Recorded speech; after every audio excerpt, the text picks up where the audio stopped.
Hello once again, and welcome to the audience from various parts of the world to the day 3 of the TI Sustainability Summit 2021, organized by TI Hyderabad chapter. This is Rajesh Pagdala, founder and managing director of Pagdala Constructions, a real estate development company delivering luxurious and affordable homes for the modern times.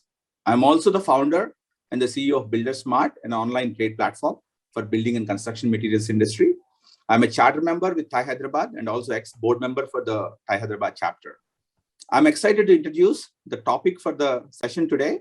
Now is agriculture and sustainability by TI West Coast. Before I get on to the moderator on this topic, let me brief a little bit about the topic itself. Global food production is close to $4.5 trillion. One of the largest industries in the world. But however, there's immense waste, 33% in both developing and developed economies. Bringing this under control, I believe, is the most important aspect of sustainability. But still, millions go hungry. So basic nourishment is the key to human progress. Okay, sustainability in agriculture, I believe, is very local in requirement. So the current panel that we put across today will focus on reduced food wastage and improved food safety and also improved logistics. To take the discussion forward, it's my privilege to introduce the moderator for the topic, Mr. Somshankar Das, who is currently the president and co-founder of Business Accelerator Inc., focused on building and scaling businesses around cutting-edge digital technologies. Mr. Som is an international business executive, investor, entrepreneur, operating in technology businesses for the last 30 years. Prior to Business Accelerator, Som is the founder of and the CEO of president of E4E Inc. for 10 years, which is a business solutions company operating between the US and India. Som has been a general partner at Walden International, a venture capital firm that was a pioneer in India starting in 1996 with a $30 million fund. Som was also an elite officer of the Indian Administrative Service from 1974 to 1985, which is part of the central government civil service, Maharashtra cadre in India. He holds a master's degree in science in 1971 from Calcutta University in physics and mathematics, and also an MBA from the Graduate School of Business, Stanford University in 1985. I welcome Mr. Som and also the panelists to the stage. Mr. Som, please take over from here, introduce your panel, and I'm looking forward for an exciting and insightful session. Thank you all. Thank you very much. Have a great discussion. Thank you, Rajesh. It's a pleasure and a privilege to be a part of this panel, part of the TI Sustainability Summit for 2021. I'd like to first of all begin by introducing the other two members of the panel, Martin Dudley, the CEO of Agshift, and Douglas Peterson, the CEO of Aggrigator. Martin runs Agshift, which is a company in the food inspection space. The technology of the company is basically autonomous inspection of food produce using AI and ML, and also computer vision. And Martin will explain the basic logic and the purpose, the rationale for Agshift.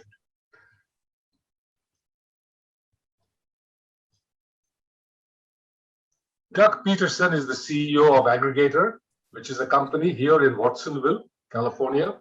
And Doug is going to talk about what he is doing with respect to improving the logistics between producers and the end consumer.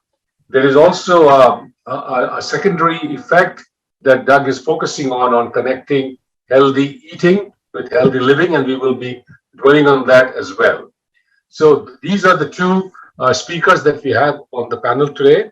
But let me just give you a little bit of a context about the panel before I go into the questions for Martin and for Doug. Sustainability in agriculture is a very big topic. It is also very local. If you look at the issues of agriculture in India or in Sub-Sahara or in California or in Latin America, they are very different because the economics are different, the local politics are different, the environment is different, the weather conditions are different, etc. So what we decided to do here was to basically look at two issues relating to sustainability and agriculture that are sort of agnostic with respect to location. And these are the two topics that I will cover with both Martin and Doug.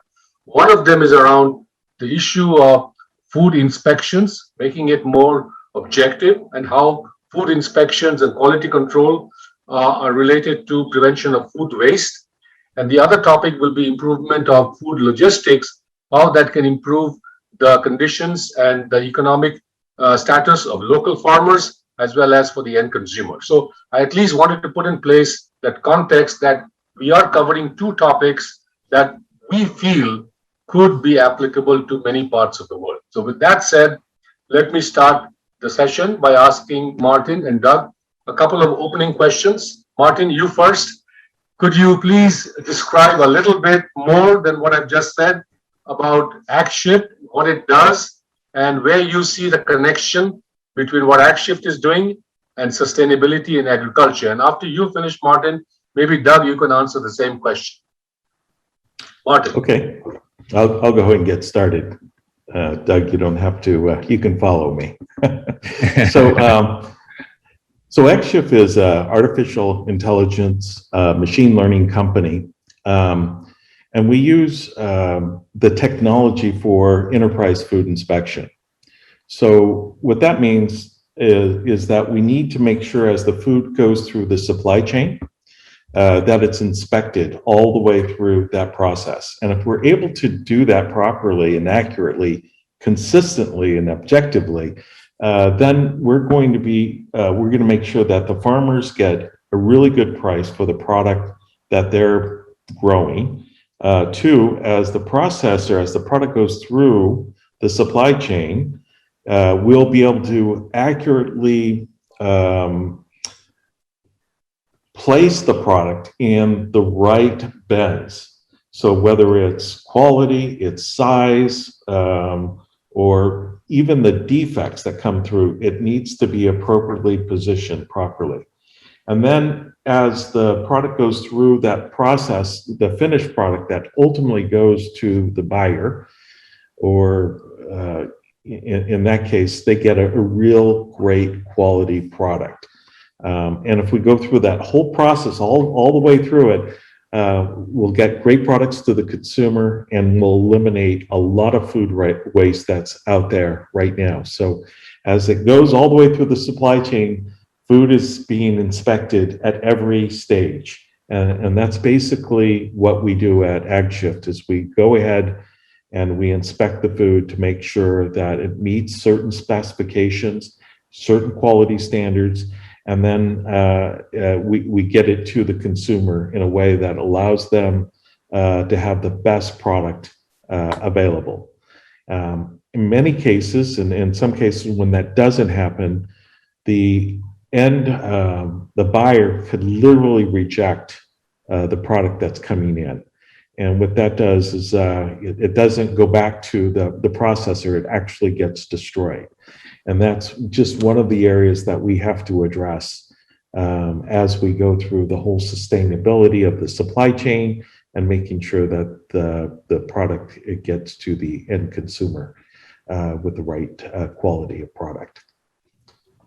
So as far as, go ahead, Sam, I'm sorry. I was going to ask Doug that given the fact that Martin has talked about the chain, the supply chain from producer to the retail, tell us a little bit more about what you are doing, because you're also involved very actively in the same supply chain.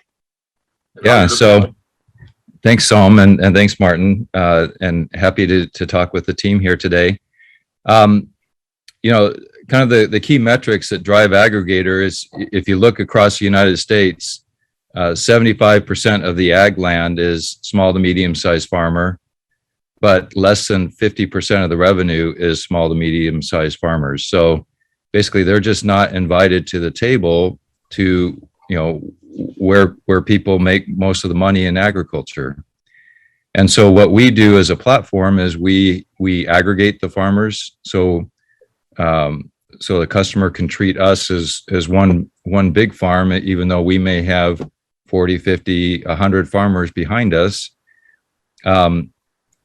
Secondly, we then work with planning, doing the crop plans with the farmers, and then we work with them on their practices so that they are using the best practices to deliver a high quality and consistent product to the consumer. But then, obviously with the hit of COVID, we all of a sudden lost most of our consumers, which were, schools and restaurants, which were all closed due to COVID.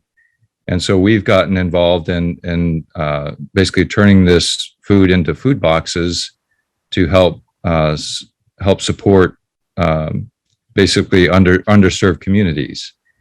And the kind of the key metrics there is, if you look at like the poverty in the United States, families on food stamps are 3 times more likely to have diabetes, 2 times more likely to have heart disease. And so, clearly this relationship between what they eat and their health is, a clear metric which has been drawn. And so what we end up doing is we end up working with these communities to bring in the local healthy food and deliver it to the homes of these families through DoorDash, basically. Doug, can you talk a little bit more in detail about the findings from various universities like Tufts and Harvard about the connectivity or connection between what is consumed by people and what kind of health conditions they have, especially with respect to chronic diseases, because this chronic disease situation is actually quite endemic in all countries in the world. Whether it is the United States or India, every country has a serious challenge. Yeah, so what we're seeing is the rates of chronic disease are growing extremely fast, and it's growing faster in the poorer communities than it is in the basically the rich communities. And so what these studies have done is, I guess we've always kind of subjectively understood that what we eat impacts how healthy we feel and the vigor that we feel. But what they've been able to start to do is start to quantify that. So if I can measure someone's diet through a metric like a healthy eating index, I can now tie that to, well, what's the rate of diabetes, or what's the rate of heart disease or hypertension or other chronic diseases, and show that as we change this healthy eating score amongst communities, what's the impact in terms of the healthcare costs for that community and the rates of diabetes and the rates of these other chronic diseases.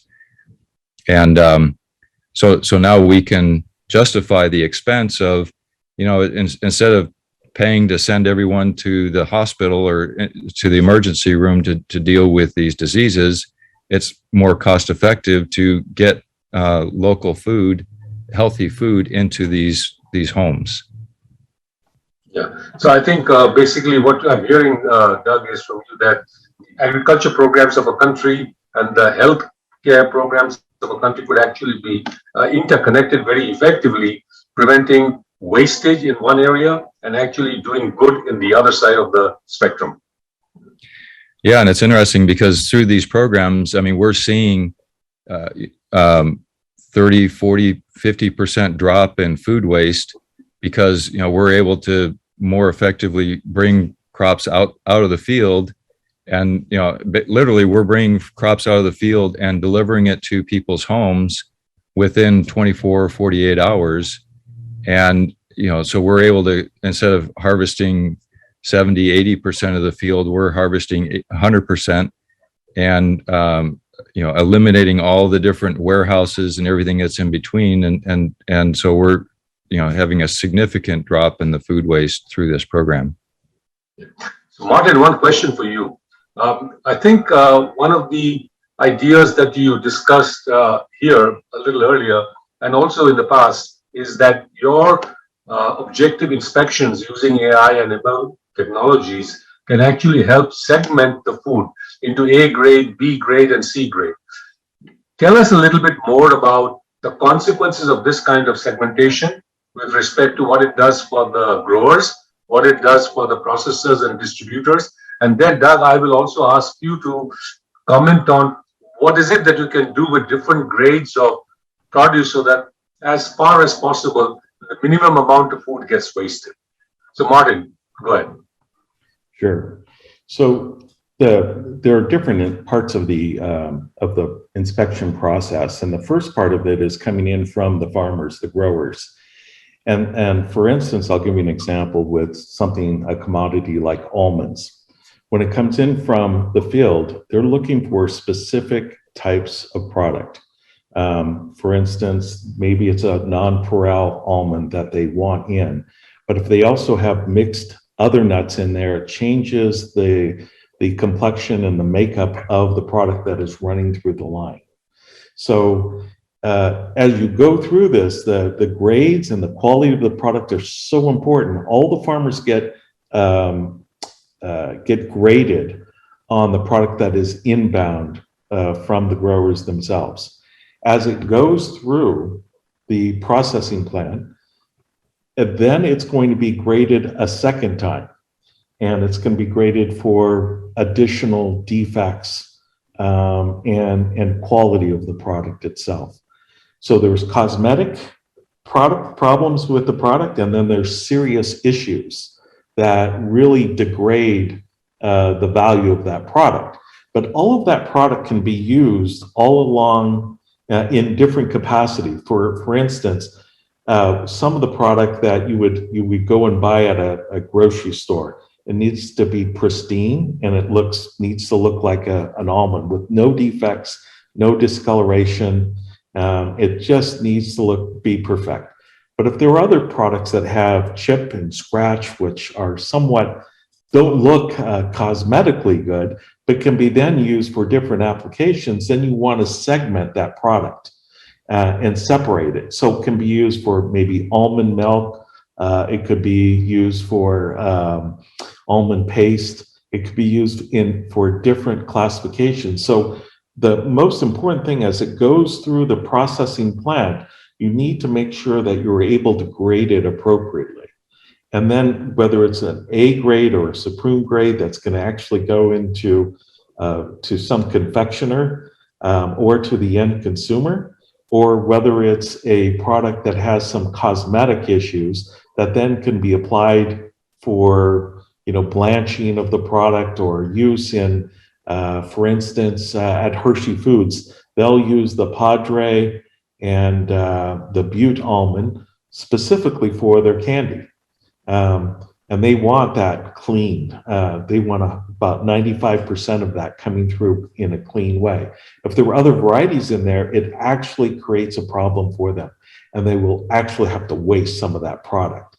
So it needs to be as it's going through this whole process, supply chain, it needs to be categorized in a way and dropped in different bins and for different qualities, for different sizes, and that then allows them to package it properly for different customers and use cases. So they don't want to lose or not use the product that they have, or not get paid appropriately for good product that they're sending out. So this is a very important dance, and it's very important to make sure that they are segmenting this and grading this appropriately.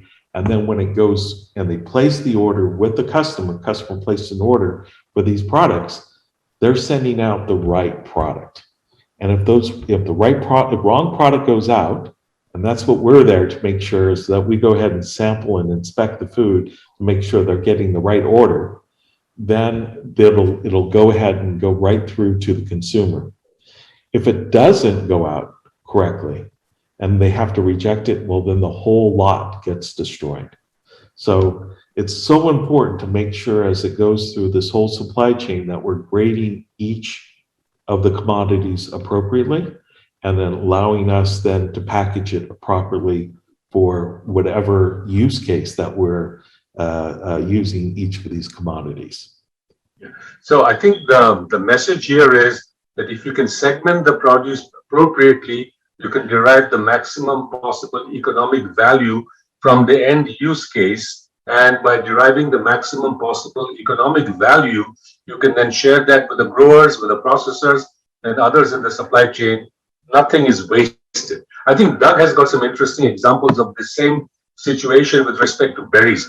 Maybe you can talk about how you deal with different kinds of strawberries, Doug, and the way you avoid waste, because Doug is at the end of the day an aggregator of produce from farmers. And I should mention to the audience that Doug is a virtual farmer with 25,000 or 30,000 virtual acres, which involves about 500 farmers. So Doug is doing this in scale.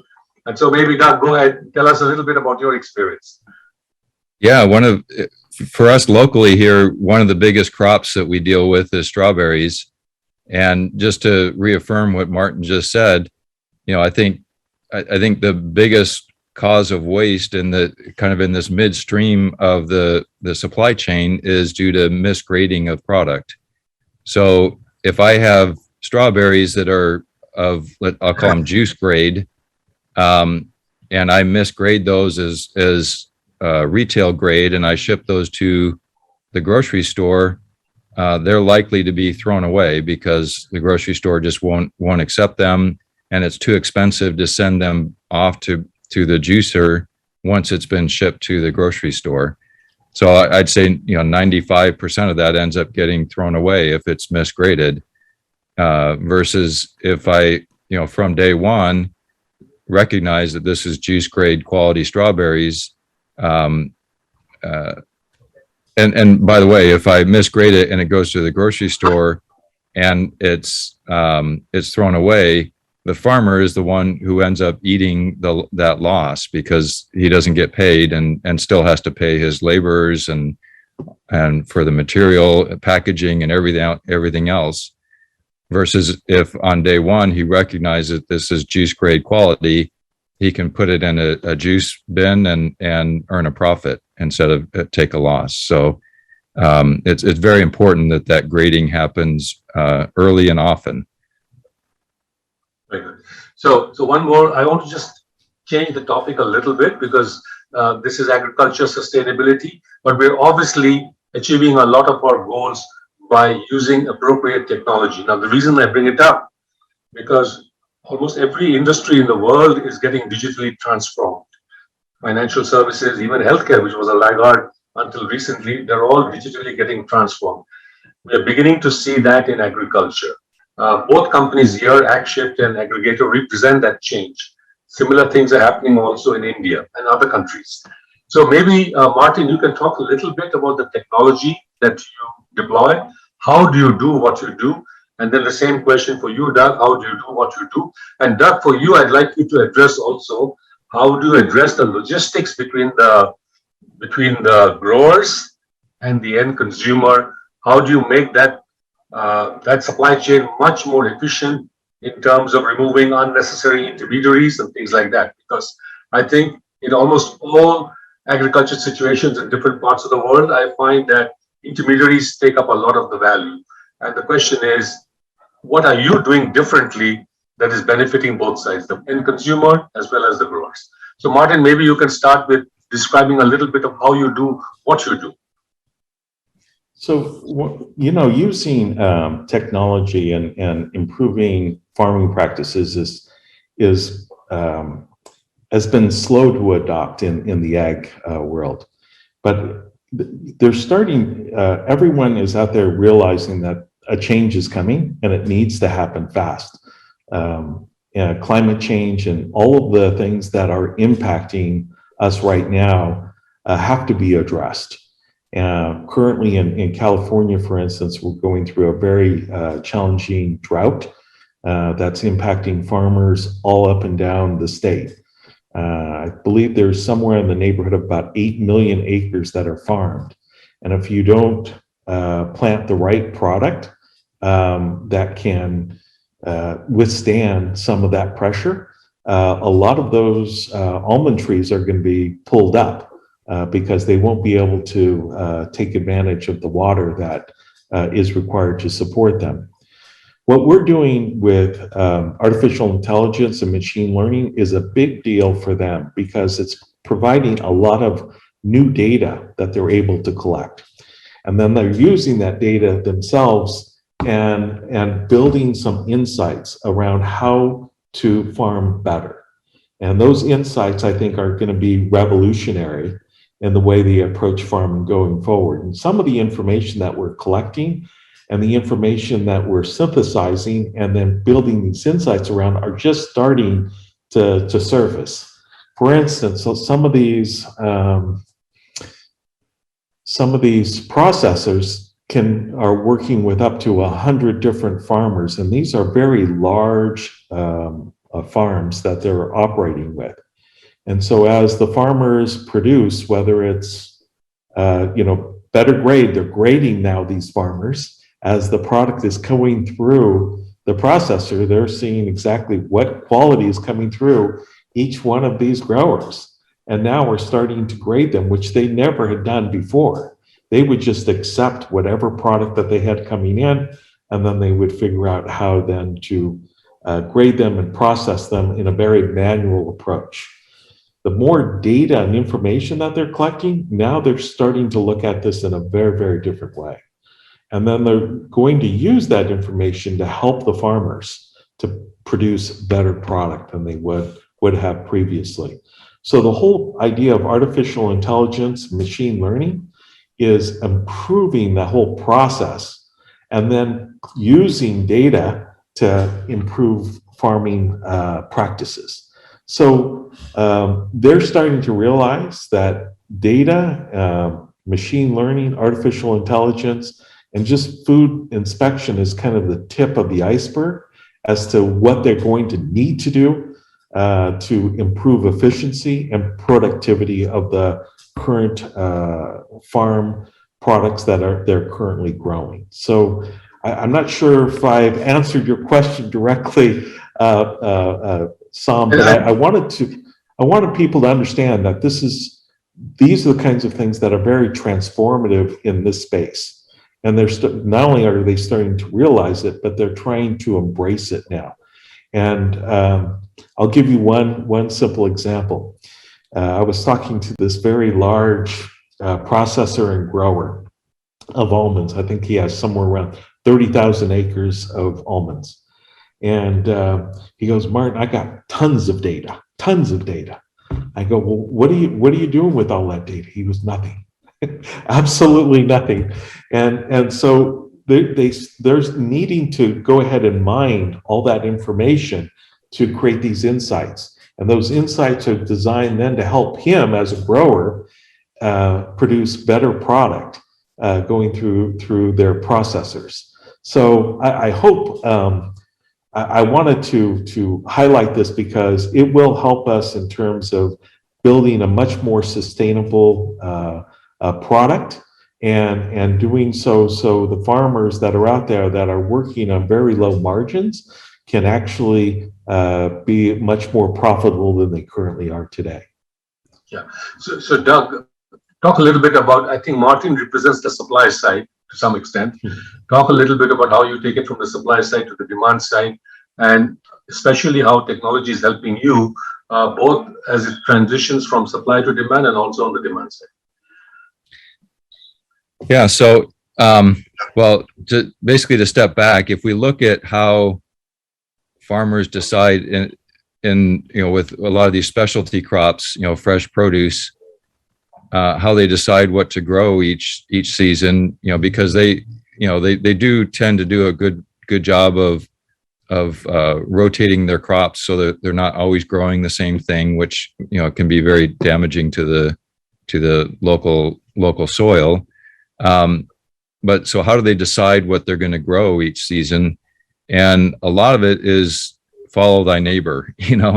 Last year I saw my neighbor grew celery, and he made a lot of money on celery. And then everyone saw that he made a lot of money on celery. So everyone grows celery. And so everyone loses a lot of money on celery this year because someone made a lot of money last year.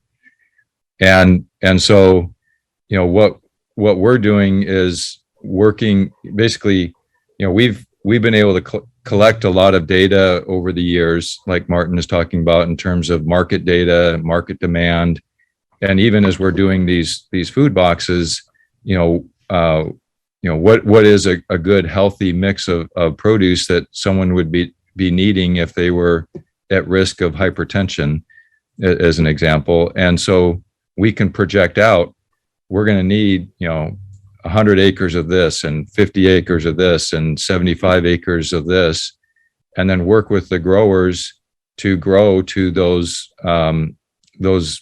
plans or those opportunities. And and factoring in things like seasonality and local microclimates to figure out what is the best thing to be growing in this region at this time of the year, given all this data that's out there. And so, we work with the farmers. They enter their crop plans into our platform, and so that we can project out and say, okay, we can see over the next 6 months, we're going to have enough broccoli and cauliflower and celery and so on and so forth across the board. But also part of this is working with on the demand side with these communities, and we've been working on technology that helps do a real quick diet and health assessment for these communities, so that within someone clicking through a few menus on their smartphone, and 5 minutes we can have a really good diet assessment. And so now we can tune what product is being delivered to them that specifically fits their profile. Maybe they're a high risk of I don't know. I mean, it can even be mental issues like depression and other things like that. And so here's some food that can help with that particular individual's requirements. Okay, so I think if I were to conclude, both companies are actually now leveraging data for their work. We are trying to figure out how to produce the best results for the growers, the best results for the processors and distributors, and also figure out, what is the best way to present and deliver food to people who need it based on the conditions of their health.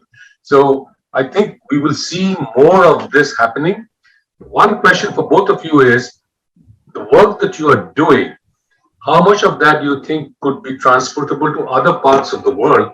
How much of it could be applicable to agriculture in other countries, both this issue of objective or objectivity in food and quality control, and in logistics of the delivery to the end user. So maybe you can just touch on that a little bit to see how this could be applicable in other places. Sure, I'll go ahead and get started if that's okay, Doug. Go ahead. Right. So one of the things that we've noticed is that whether it's food inspection or grading the product, it doesn't matter where you are in the world. It needs to be done. It just there are certain specs, requirements, and guidelines that need to be followed. Currently, we have customers here in the U.S., but we also have customers in Peru, Chile, Mexico, Vietnam, and globally, we see the application of taking this technology and applying it just anywhere that food is being inspected and graded. Who doesn't want to have better quality food and product? And especially if you're, most of the food, there is a certain portion of food that's being exported anyway. So whether it's going to China or whether it's going from Mexico to the US or from the US to India, it really doesn't matter. There's certain quality standards that have to be met. And regardless of where we are, we're a global entity. And food is being sent around the world. So, as far as the grading and inspecting of the food, using artificial intelligence, using machine learning, it's only going to expand over time. And we're already seeing those applications being used in different parts of the world. And people, the hardest thing about this is that when you're inspecting food and you're grading food, it's the inconsistency that people are concerned about. If you're doing this with human hands, each person is going to grade product a little bit differently. And so you lose that consistency and that accuracy. So regardless of where we are, it's going to be universally used. It's just a matter of how each country is adopting those practices, and whether or not they're exporters or it's all importers as well. And it's important all along the supply chain. So it's such an important part of what we do and what is necessary also to eliminate and mitigate any type of food waste that's going out there. We were talking to one berry producer that was working out of Peru and Argentina, and they were losing almost 20% of their berries because of food waste and poor inspection. So these are things that are really critical because products do degrade over time, and you need to make sure that you get it out and properly graded so it can be applied regardless of the condition of the product. Whether it goes to juice or if it goes to retail, you need to make sure that you're doing the right job there. Yes. So what I would say is, I talked about at the beginning, 75% of the ag land in the United States being small to medium-sized farmers. As we go to the rest of the world, that number changes from 75% to 85, 95% and higher in some of these countries that are all small to medium-sized farmers. And then we talk about food waste in the United States is 40%, and that's pretty consistent around the world in terms of the amount of food that ends up not going into someone's stomach. And so the ability to work with the small farmers effectively, to help them figure out what to grow, help them on their best practices, to help get that product from the farm to the consumer at lightning speed. Those problems are universally needed and can be addressed through the technology that we've been developing. So there was a question from the audience for both of you. What is holding you back from bringing the technology to India? Because both of you have actually connections to India. So for the audience, I want to mention that Doug was actually the CEO of a company called Vayu Grid, which was actually a company in India focusing on bioenergy. And Martin also has connections with the IT sector in Hyderabad. So both of you have connections to India. So any answers to that question? What's preventing you from bringing the technology to India? Given the fact that most of the technology is also developed in India, the question is, do you make the round trip back? So, from Agshift standpoint, we've started here in the US, but we're expanding out globally. And actually, a lot of our exporters are sending product to India. So we're actually using the product to make sure that the product and the quality of product goes directly to India, and they're getting the best product here from the US. Now, do we want to go to India? Absolutely. And it's just a matter of time for us. And over time, we'll definitely be in India. And actually, we're planning to be in Asia later this year. So expansion is coming soon. Yeah, and I'll also say one of our founders is from India, and a lot of our core technology was originally developed in India. And we were at one point a few years ago, we were starting to look at doing things in India, but just as a company, we were trying to do too many things in too many too many different areas. And so we decided to come back and focus on, initially trying to make West Coast United States effective, and then from there we can expand out. And so, just like Martin, it's a matter of time, but just trying to make sure that we've got one area nailed down before we expand out to the next. Yeah. So I think in principle, these technologies that both Martin and Doug are discussing today are applicable to other countries and other regions as well.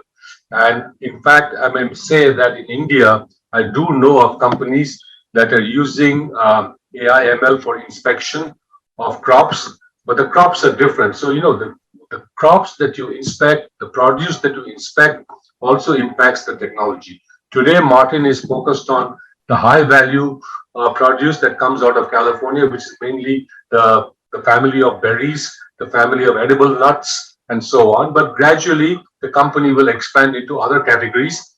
We are hoping that at some point of time, Martin's company will have a portfolio of AI machine learning models for hundreds of produce. We could potentially become the Dun & Bradstreet for agriculture inspections. In the case of Doug, today Doug is focused on California. We have 500 farmers. Nothing prevents us to going to 5,000 farmers. Actually, as Doug pointed out to me a couple of years back, what is really operating is an e-Mandi, because Doug knows what a Mandi is. So, so the point here is that what Doug is doing is also possible to be done in the context of, let's say, India, because you have to figure out what are the different elements from the supply point to the demand point and figure out how to make that more efficient by reducing the number of unnecessary steps. What Doug has been able to accomplish is really removing these unnecessary steps between the producer and the ultimate consumer. And that's what allows you to get a bigger percentage of the economic pie that can be distributed between the consumer and the grower. I think that is the main message that I would take, or I would learn from what Aggrigator is doing today. Any other questions from the audience?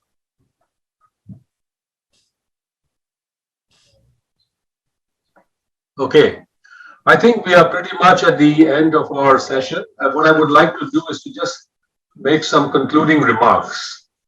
So the important point here is that we know that there's a lot of waste in agriculture, almost 30%, whether it's a developed country or a developing country, doesn't matter. There's a lot of waste, but this waste can be managed, can be controlled, and we can actually, the food that is saved, we can use it for multiple purposes, increasing the economic output from farming and making sure that that economic output is actually distributed more judiciously, more uniformly with the growers. On the other side, as Doug was pointing out, healthy eating is healthy living. So by connecting agriculture with health and wellness, we are also able to make sure that the average population health also improves in any country. And both of these technologies are solutions that Martin and Doug are working on are actually applicable, as I said earlier, to almost any region in the world. It is not the only thing in sustainability in agriculture, because there are many other local factors that we have to take into account, but these are important factors. The important point here is, you think about it this way, that if you can connect healthy eating with healthy living, the government budgets in all countries can at one stroke help farmers and improve population health.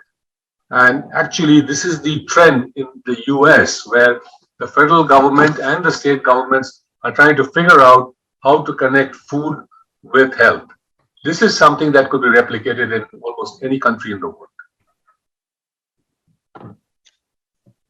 I want to thank Martin and Doug for participating in the panel. Thank you very much. And also to TIE Sustainability Summit for giving us the opportunity to share some of our ideas and what we are doing here in California with a much wider population and audience. Thank you so much. Rajesh.